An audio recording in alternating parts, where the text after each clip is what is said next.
Benny, welcome, man. Thank you so much for doing this. Welcome to the hang. Pleasure, man. It's a pleasure. I'm not too busy these days, so I'm glad to do it.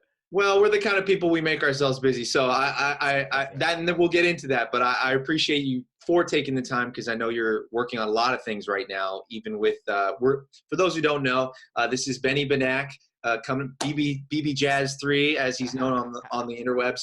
That's He right. has been the frontman for Postmodern Jukebox. His latest album, A Lot of Living to Do, has featured some great artists, including Christian McBride, Ulysses Owens, Takayashi. How do I say his last Oh, you almost had it. Just call him T-Cash, man. That's what I say. name? Takeshi T-Cash. Obayashi. Yes, T-Cash. T-Cash. And then Veronica Swift as well, correct? And so Yep. your album is out there for everyone to check out. But if you haven't heard that album, you can also, you come from a long history of great musicians. Am I correct? From Pittsburgh? A lot of jazz in the family. Yeah, my dad, Benny Benack Jr., is a sax player. His dad, Benny Benack Sr., was a trumpet player. My mom's a singer, so it's a family business. Awesome. Well, today we're coming at for our listeners. This might be a couple days after we recorded this, but basically we're still in late April of the quarantine, the COVID-19 Yes. lockdown. So I want to jump right in with how are you making use of your time during this pandemic? Yeah, well, I think everybody kind of has dealt with this in their own way, right? And there are people that the minute that it starts are going to spring to action and be working on their next move and composing new music and getting ready for their next album and putting out content. And there's other people that, just have kind of been shell shocked by this and needed time to really kind of grieve and process, the kind of the new life that we've all been living here, the majority of the world, for the last month, really. And I'm no different. I definitely took some time to kind of get myself adjusted to this new reality. And then, I set about trying to just keep myself busy just to stay sane. We're actually chatting. You can see I've got the piano behind me here. My bedroom has kind of turned into my home recording studio, which I think a lot of musicians are doing now. And, I've picked up some extra skills with GarageBand and Logic about mixing music and audio editing and video editing. The new thing is nobody can play gigs together, so we're all recording remotely. You just everybody is embracing Jacob Collier picture-in-picture Right. videos. Just getting 64 musicians in one frame. Yeah, I know. Chad LB, virtual big band, all of these kind of, it's forced everyone to become creative. So, I'm editing videos, I'm mixing tracks in GarageBand, and, I'm recording into this really nice microphone, and these are all things that I hadn't really delved into before the quarantine. So, you try and learn some new skills, new tricks of the trade, and stay busy. Awesome. Yeah, you've also been doing, I mean, we actually met in person a while ago at Jazz Congress, not in January, not Right. too, pretty recently. And that was our Seems first long time ago, meeting. but yeah. Well, we've Yeah. definitely got to know each other a lot more during this time. And we recently, on JazzMemes, we recently did a live stream with you and Emmett Cohen. And how I've seen that you've been doing a lot of live streams. How have live streams been serving you during this time? Because like you said, we can't perform live and most musicians are kind of going over to the live stream. What are your thoughts on live streaming and how is that helping you during this time? Yeah, well, I think we've talked about it a lot. I know because you guys helped, put my show out there a few weeks ago back with Emmett, and you see a lot of discussion in the music community. I think there's both sides that I understand. There's people that say, hey, there's no clubs, there's no gigs, there's no touring. This is how we can reach our audience, and we're going to accept tips. We're going to put up our Venmo. We're going to put up our Cash App, our PayPal. Let's see if we can make some moves. And to me, that makes a lot of sense. But there are other jazz musicians. I remember seeing a post by the great Jason Palmer, wonderful trumpet player, educator at Berkeley in Boston. His point was basically, well, wait. Why are we just giving away, all of our talent, all these things that people used to pay $40 for, cover charge and buy 2 drinks. Now, all of a sudden, they're getting it for free. When this goes back to normal, it's like, have we let the cat out of the bag, so to speak? Is everybody now just going to assume that they have this unfettered access that they didn't have before?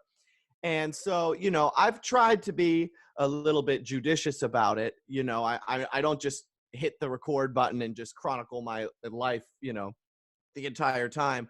But I have, done a few of these live stream shows. And the first one that I did was actually, with JazzMemes Presents. And it's just a great way to stay connected to your audience and to your fans, and if you make a little bit of money on the side, you throw out the Venmo and, you're able to help out with the groceries. Certainly we all appreciate that, right? Because for many of us jazz musicians, our livelihood is playing gigs, and that's how we, support ourselves. So in this world, without those gigs, you need to start to get creative. And I think it's been a really great way for musicians to keep their blade sharp and also connect with their audience, because everybody's sitting at home, whether you're a musician or whether you're an audience member. Everybody's starved for the music. 100%. And what and to like what you said, I mean, when we did the live stream with you, I think people are sitting at home, and if you serve them now, don't think that they will forget that. Right. If you were there for them when they're needing that music right now, and regardless of, everyone's in different financial situations. Yes, most musicians are out of work, but there's even degrees in there where, what, if you got a live stream, or if you don't even have the time, or the opposite, if you don't have time to live stream because you have to go to do another job or service to make ends meet, that's okay. Like, to what you're saying, it's going to be different for everyone. But I don't think after this, and whatever that looks like, I think you're right. I don't think suddenly it's like no one's going to be willing to pay for music. And by no means is this matching the live experience. This is just the best we can do right now. And in some ways, you could argue that it's even helping artists broaden their audience and bring new people in that might buy an album online, or might, follow a Instagram page or something like that. So, there's definitely positives that can come out of it. And, for me, it's just an excuse to throw on a suit and, feel like I'm going to work a little bit, Yeah, isn't it funny? It's almost leveled the playing field in some senses, like, because before, genre-wise, you can compete with other genres where they have so much more money to put into their live shows than us.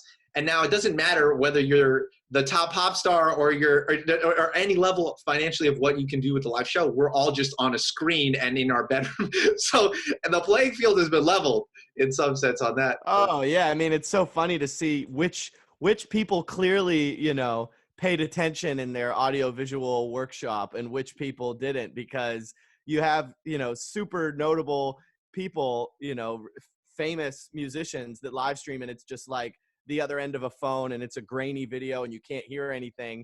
And, then somebody that actually understands what kind of microphone to get, and if they have an audio interface with their computer, and, so that's another learning curve too, is just trying to understand, the best way to present your live stream and to reach people. And it's like you said, everybody's on a level playing field. I'm sure there's an entire swath of musicians that never thought they would have to worry about, the sound tech stuff on their computer. And, here we are, the apocalypse is here, and everybody better know, how to get your microphone plugged into your computer.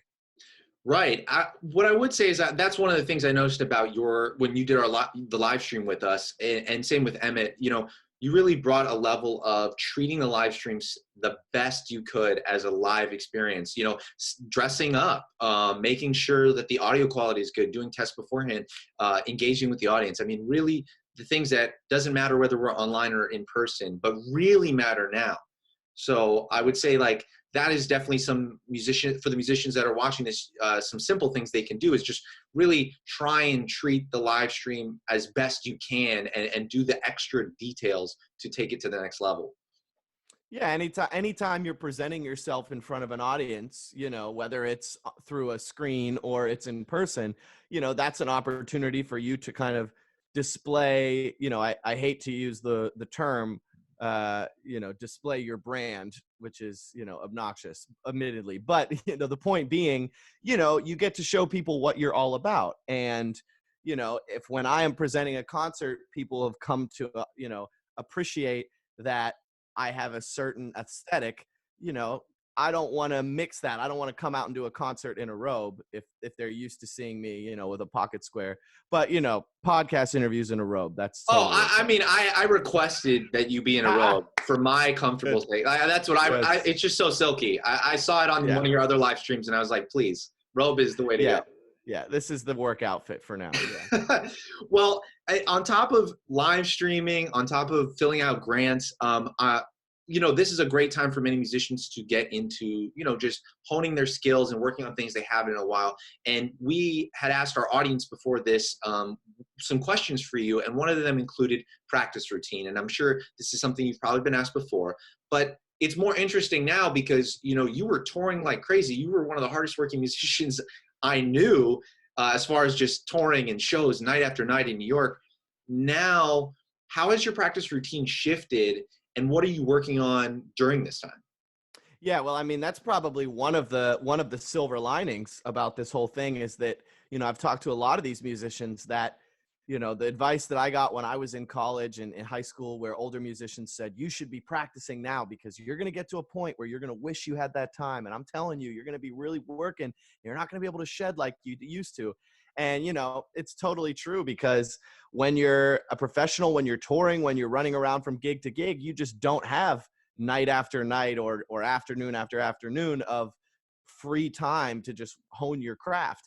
And so this quarantine has been great as far as practicing because it's the first time probably since I've been in college where I've just been able to night after night to just hit my routine and, really build and grow. And, I think there's going to be a lot of musicians coming out of the quarantine that, that are going to be better than ever and stronger than they were when they headed in because, we practice to keep our sanity too. And we finally have time. So I've always been big into routine, and I'm someone that has, a very systematic checklist of exercises and things that I hit, whether it's from the technical side or it's, transcribing and learning new tunes, kind of the jazz side of things. And it's been great because usually I have to look at that list and decide, all right, which things am I going to cut out today because I only have an hour. And in this case, I've been able to just, really just unpack all of this great material, dust off some old classical books that I haven't touched since college. And, for all the brass players out there and trumpet players, we know it's such a beast physically of an instrument. And so I'm really spending a lot of time just, hitting the shed on all of the kind of technique and all of the kind of classical, things that when I'm running around going from gig to gig and not getting a lot of sleep, those things kind of fall by the wayside.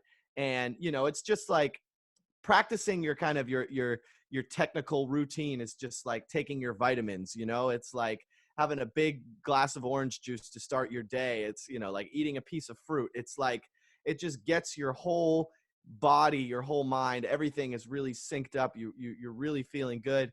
And at this point, I'm ready to have a gig because, everything in here trumpet wise feels great. I haven't felt like this in years. And of course, the ironic thing is there's no gigs to be had right now. So I'm getting ready for when the gigs are back open, man. I'm going to come out, ready to fire.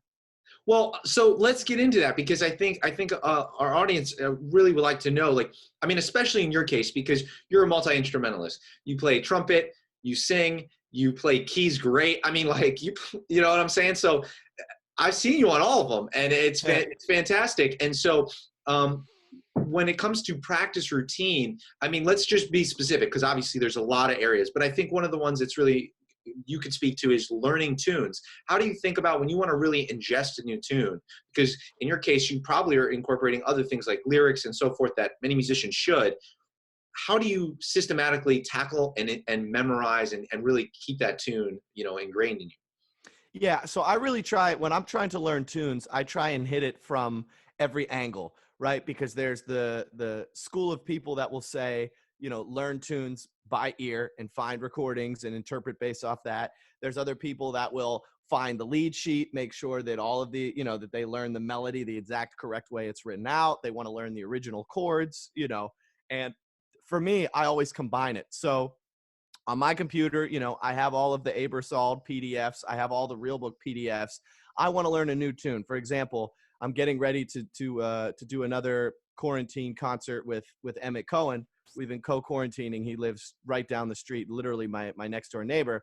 And we wanted to do The Touch of Your Lips, a new standard. It's on the great Tony Bennett, Bill Evans album. And so I pulled up a PDF. I printed it out on my computer, and then I went on Spotify and I looked up like 5 different versions of the song, and they're all in different keys. They're all in different styles. And I will just simultaneously play along. I will follow along on the lead sheet as I'm listening to the different recordings and play along. And the great thing about that is, like I said, you get 5 different versions of a standard. They're all in different keys. So you're ingraining the association of the melody in your ear by doing it in different keys. You're getting the tactile method of learning by looking at the sheet music, but you're also learning it by ear.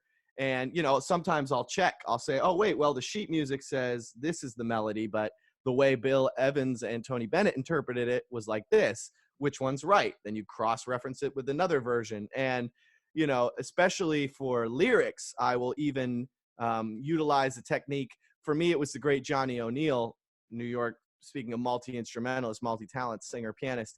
He told me he always writes out the lyrics by hand because there's, we might have heard it before. Something about writing it out, it triggers something in your brain to help you memorize it more. So, I kind of try and attack the tune from all fronts and, listen to it a million times and just try and get it to soak in. Yeah, I think that's a great strategy. I mean, it's kind of like hitting all senses, so that way there's no, you're learning it multiple ways and it's retained in multiple layers in practicing it. Yeah, it's like people always ask me, oh, what's the best way to transcribe? Should you transcribe by ear or should you write it out? And I always say both, Right. So it's really the same thing. It's like you're covering all your bases. You're tricking your brain to learn it in as many different approaches as you can. Well, that's a great point. And it's actually something, obviously, I mean, we were also asked is like the transcription, but I think you nailed it. For some people, certain ways are going to be better, but maybe you want to go back to a solo you transcribed by ear ages ago. Having both can also be a benefit there. As someone who also is a vocalist, I thought it'd be really interesting. We often, the instrumentalist giving hate onto the vocalist is always, a common joke that we've even played upon. But one thing I was curious to ask you was, what is something that instrumentalists, or maybe even an exercise, something tactile that instrumentalists can work on to start to get more? I think a lot of times it's just because they're not bridging that gap. I think instrumentalists feel so disconnected from their voice, which we all have, that if they got more connected to that, they might have that appreciation. So what's something an instrumentalist could do to start to kind of bridge that gap? Not to become a vocalist per se, but. Well, yeah, I mean, I always say, I learned this when I was in high school in master classes with the great Wycliffe Gordon, trombone player who also is a singer. And his whole thing is everybody should sing. It doesn't matter if you're a drummer. It doesn't matter if you're the best singer in the world. It doesn't matter if you're tone deaf. Everybody should sing.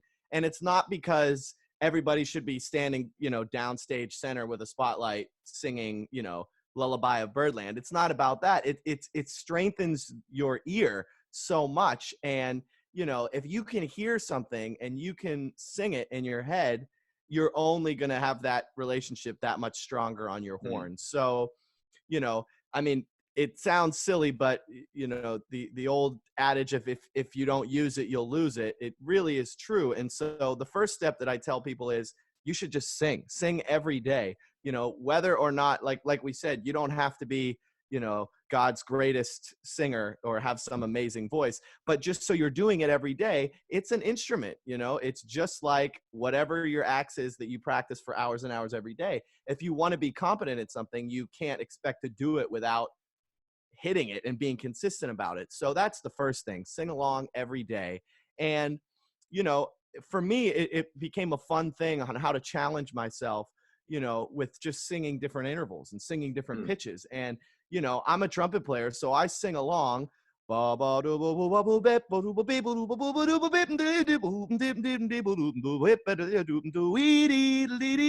You know, in my head, that is all on the trumpet, you Mm. know, and I'm strengthening that association so that when I go to the horn, I really hear what I'm playing and it's going to come out with more conviction.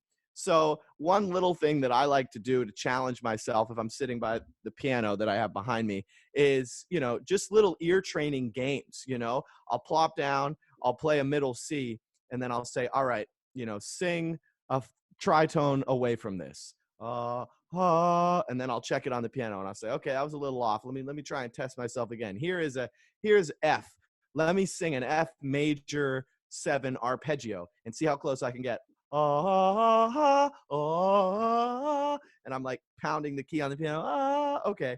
And, you know, gradually you get more and more complicated to where you're saying, okay, let me try and let me sing 12th, or okay, you know, let me plop down a chord on the piano with both hands and not see what I'm pressing, and let me try and be able to identify what type of chord it is. You know, it's just like little ear training exercises that you can turn into a game. And, you know, like I said, the more you sing, the more you're going to strengthen that association with your ear, and that helps everybody's playing. Amen. I mean, like I said, I think that all of us as instrumentalists, and I speak for myself, can do more to incorporate the vocal element into our playing. And like, even when you were talking about solos, singing along with the solos you're transcribing, internalizing the 100%. pitches before you write it down, you know? Yeah. When I transcribe, I learn every solo vocally before I do on the instrument. And that was actually the Manhattan School of Music and the master's program. Dave Liebman required everybody. That's what he said. The 3 steps of transcription are: you sing it first, then you learn it on your instrument, then you write it out. And until you've done all 3 of those, you haven't really transcribed the solo. And that really stuck with me. Wow, I think that's actually really interesting, because I think most musicians are nailing steps 2 and 3 in there. Maybe they're doing both, you know, but they're never, if ever, rarely Right. hitting that first Well, step. yeah, and Liebman made everybody in the program get up in front of the entire class when we would have our seminars and scat their solo. Even if you're a drummer, I remember Joe Perry, the cat who plays drums in my band, he did Wayne Shorter Just in Time, you know, off of some kind of like late 60s Miles quintet. And it's this chromatic, crazy, super fast Wayne solo. And he whistled it. And he was like, and he killed it. And like nobody had ever even heard him open his mouth the whole semester. So, you know, that like I said, it can be another fun challenge, you know, make it a game, but all the while you're really strengthening your ear. That's awesome. Well, on the flip side, because like I said earlier, you're great on keys, man, and we've been hearing it all throughout this quarantine as you're accompanying yourself. What's something for the vocalist? Because a lot of times, at least at JazzMemes, you know, we're getting contacted by vocalists, and I often see on your channel they're connecting with you, young vocalists. What are some things they could do to start to approach the piano if they haven't, to accompany themselves? Because I think that could make the difference, you know, like we talked about, between them getting a whole gig, where if they had just some basic chops, but they have a fantastic voice, but just those basic piano chops can get them that gig that, you know, makes the difference. Yeah, I mean, in my case, it's become a bit of like a side project, you know, a bit of a passion project for me, is this idea of, you know, singing and playing piano together. And that there is a whole other world of performance opportunities that open up to you when you do that. You know, I remember I got asked to play at Bemmelman's Bar, which is in the Carlisle Hotel, which is, you know, Bobby Short used to play, you know, every night in the Carlisle Hotel, and it's where, you know, JFK and Marilyn Monroe had their affair, and it's where the royal family stays when they come to New York, and every elevator has a guy in a white tuxedo. You know, it's one of these kind of old New York places that is frozen in time, and every night in their bar they have a trio, and the pianist is always a singer, and it's a great gig. You know, and they asked me, oh, we know you sing great. Do you play piano? And this was a few years ago, and I hadn't done any professional gigs in New York on piano. But, you know, I got the email and I immediately wrote back, oh, yes, of course I do, all the time. Right, the immediate yes, and then after the yeah, and then I was like, oh, God, you know, I have to do this gig for a week now, and I'm playing piano, and I have, you know, a guitar and a bass and there's no drummer and I got to be holding it down. So, in those kind of like break glass of emergency, you break it down to the most simple ways of accompanying yourself. And that really is, I guess the number one way would be your left hand. If you're following along on a lead sheet, you just find those chords and you play the roots, right? It seems very simple. It might even be rudimentary, but if you're just playing simple 4-note shell voicings in your right hand, and by shell voicings, I mean it's a C major 7, so we're going to play anything but the root. We're going to play 3, 5, 7, 9, E, G, B, D. Or you might want to put it in a different inversion. You might want to start with the 7th and play B, D, E, G, which is 7, 3, 7, 9, 3, 5. So when I say shell voicings, that means you take your major arpeggios, your minor arpeggios, you get rid of the root, and you turn them into these 4-note voicings. And then you just invert those all over the place. And then with your left hand, you're just playing roots. You're just playing roots on the bass. And you'd be surprised how much mileage you can get out of that. And that's kind of your first introductory step. Then, as you get a little bit deeper with it, your left hand starts playing in 2. So instead of the roots, now you're playing the roots and maybe the fifths on beats 3 of every measure. And now you're kind of getting this boom, boom, boom, boom. And once you can kind of do that on autopilot, because for me, I'm also messing around now with playing trumpet and playing piano at the same time, Nicholas Payton style. And the thing is, you can't engage your brain on both at the same time. So one of these has got to be on autopilot. And usually it's the bass lines, right? So I'm playing rhythm changes and my left hand is just like hive brain, mind of its own. I could do it while I'm talking on the phone to somebody else. And I'm still thinking about being creative on the trumpet. But when you're just starting doing this as a vocalist, that phenomenon can be the same, where you feel like, oh gosh, if I think about what I'm going to sing, I'm going to play the wrong chords, or I'm going to lose. If I stop paying attention to the bass notes, then I'm going to forget the words to the song. And it's a different coordination that you have to learn. But the more complicated you get with it, then all of a sudden now you're playing roots and fifths in the left hand, and you get familiar with that. Now you can start playing bass lines. And this is where I've really gotten, I've nerded out to the point where I'll go and listen to Joey DeFrancesco or Larry Goldings, and I will transcribe their left-hand bass lines. I will listen to Bob Crenshaw, and I will listen to Ray Brown and Ron Carter. And it's like I'm a bass player. I'm transcribing their bass lines because I'm so excited about accompanying myself. So, you can go way down the rabbit hole if you want. And, in that case, check out a lot of great organ players because they're always walking bass lines and accompanying themselves. And, also, like I said, the great Tony Bennett and Bill Evans album. I mean, find recordings of, Shirley Horn and these, Nina Simone, incredible pianists who would accompany themselves. And, just go into the shed because there's obviously more ways to accompany yourself than bass lines and chords.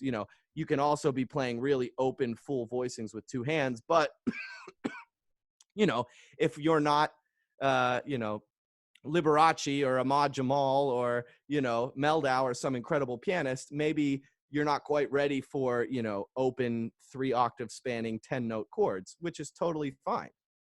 No, I think you're right. I think starting from that root position and shell voicing in the right hand is the way to start and gives a framework of what to build off of for those larger 2-handed things. Because really, a lot of times the benefit of taking on piano as a secondary instrument is that it starts to give you a framework in which to place all music, right? Because of the grand staff. So I think you're right about that. I think that's a great starting place. Well, before we started this podcast, you teased me with some great touring and gig stories, and no one has gigged and toured quite as much as you have before all this. So I wanted to ask you, what is one of your worst or craziest gig stories that you from the times before quarantine?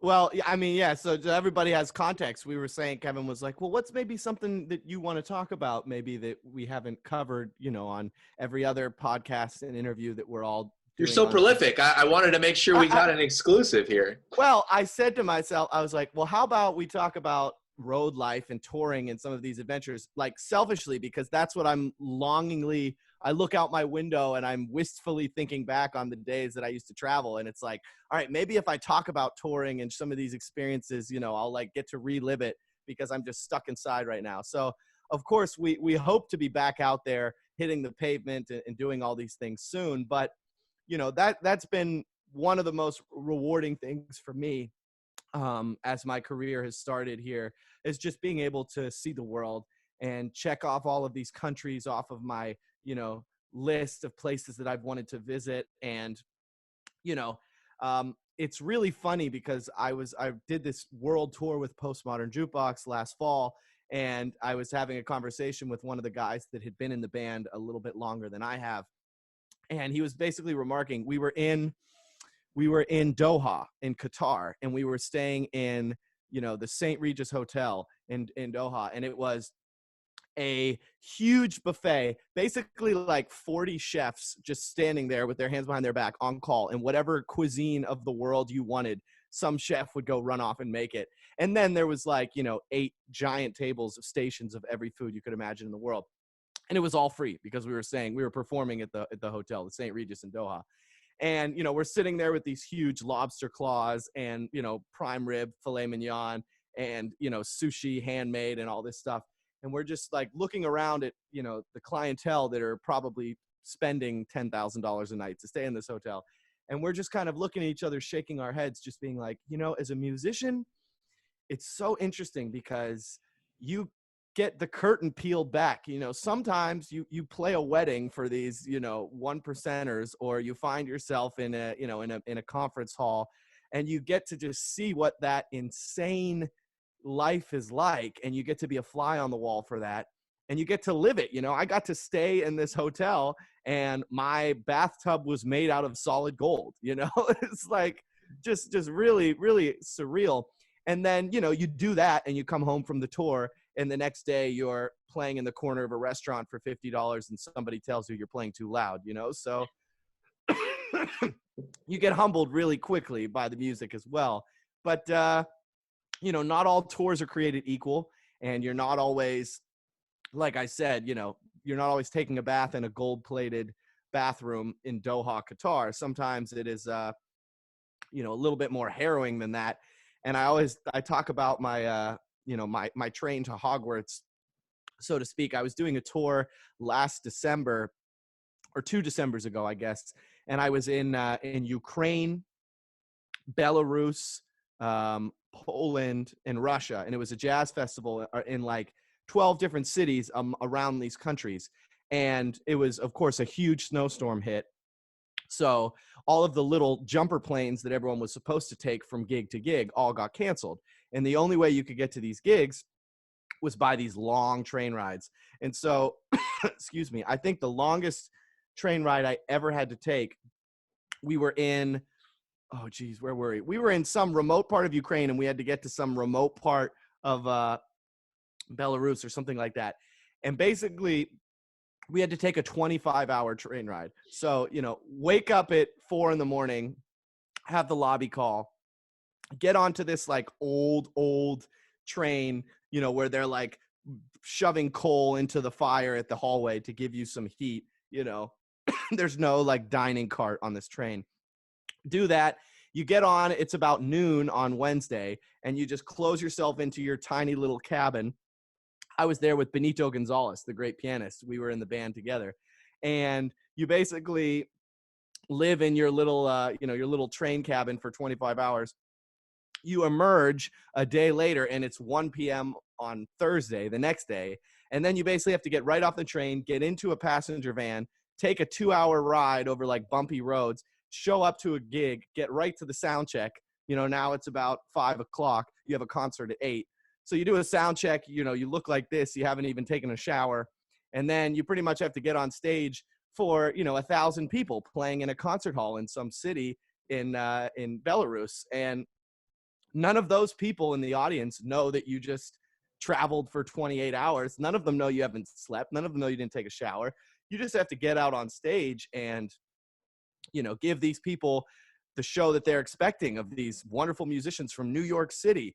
You know, and so little moments like that, that's how you get your hashtag road chops together, you know, because you're not always going to, you know, be staying in the hotel right by the gig and be able to get good sleep and prepare.